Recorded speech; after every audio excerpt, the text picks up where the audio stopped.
In order to adjust the depth gauge setting of the mini tool, the M3 screw on the underside of the cutter head is slackened with the M2.5 Allen key. The plastic shim supplied with the tool is slipped at the back or behind the cutter between the depth gauge and the cutter back. The depth gauge is shifted forward against the shim, pressed hard against the shim, and then the M3 screw is tightened, leaving the depth gauge set, and then the plastic shim is removed, leaving a very fine setting between the depth gauge edge and the cutter edge.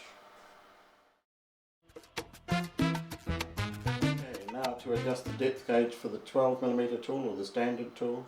Same procedure as the mini, in the Allen key is fitted into the socket of the M4 screw on the underside of the tool. It is slackened and the depth gauge is shifted as far back as possible. But where it differs from the mini is that the tool is the depth gauge is just slightly tightened, and then an object like a screwdriver can be inserted between the link and the depth gauge, and by gently prying the depth gauge forward, the setting can be achieved. Now that setting is no greater than 0.5 of a millimetre.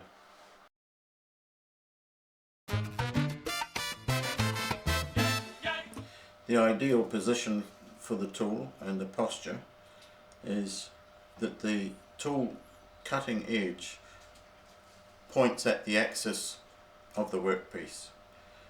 So generally, especially when hollowing, the tool is held horizontal. On the outside it doesn't really matter so much, as long as the cutter points at the axis of the work. For steadiness, the tool needs to be held with the handle underneath the arm, tucked under the elbow, and the right hand close to the knob of the tool. The left hand is generally on the tool rest with a hand in position with the knob.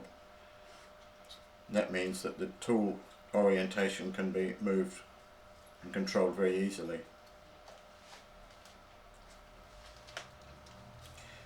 The two elbows form a triangle, or the two forearms form a triangle, and the movement takes place on the legs, not in the arms, not like this, but rotating like this and moving the tool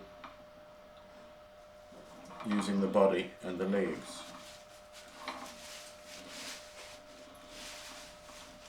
It's much steadier than using your arms.